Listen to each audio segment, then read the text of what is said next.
안녕하세요. 5분 상식 교통안전 알리고 서울경찰청 교통사고 전임 강사 김영태 경위입니다. 운전자분들이 알아야 할 교통상식을 쉽게 소개해드리는 시간이 되도록 하겠습니다. 전 시간에 일반 교통사고는 사망사고가 아닌 부상사고는 가해자 운전 차량이 종합보험 가입되어 있으면 처벌을 받지 않는다고 설명해 드렸습니다. 하지만 부상도 종류가 있습니다. 사고로 인하여 식물인간이 되거나 하반신 마비 등 평생을 영구적 신체장애로 살아가게 되는 일도 있습니다.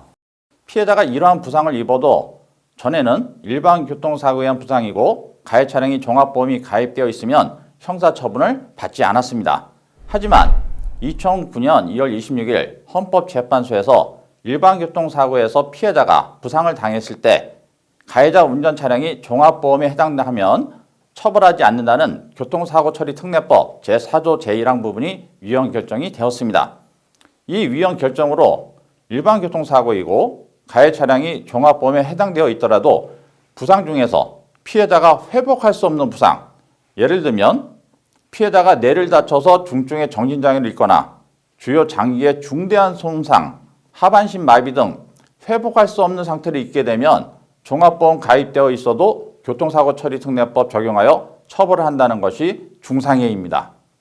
하지만 일반 교통사고는 처벌 안 되는 경우가 두 가지입니다. 하나는 피해자가 처벌을 원치 않을 때이고 또 하나는 종합보험 가입 시입니다. 일반 교통사고에 의한 중상해 사고 시 종합보험 가입은 위헌 결정이라서 처벌되지만 중상해 사고라도 피해자가 가해자와 합의하고 처벌을 원하지 않는다면 어떻게 될까요? 중상해 사고라도 처벌되지 않습니다. 다음은 12개 중과실 사고입니다.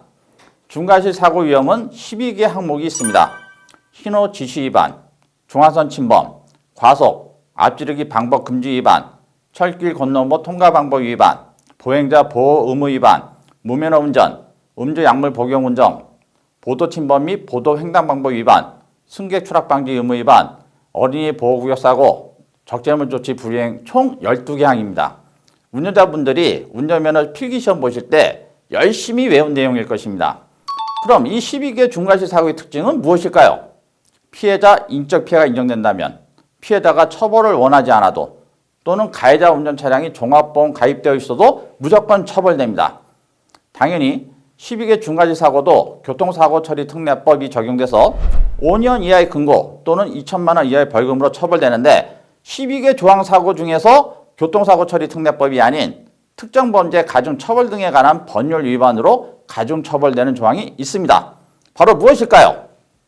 바로 단서 8호 음주 약물 복용 운전 중 사고와 단서 11호 어린이 보호구역 사고입니다. 다음에는 어린이 보호구역 사고에 대해서 알아보겠습니다. 지금까지 교통안전 알리고 강사 서울청 강사 김영태 경위였습니다. 감사합니다.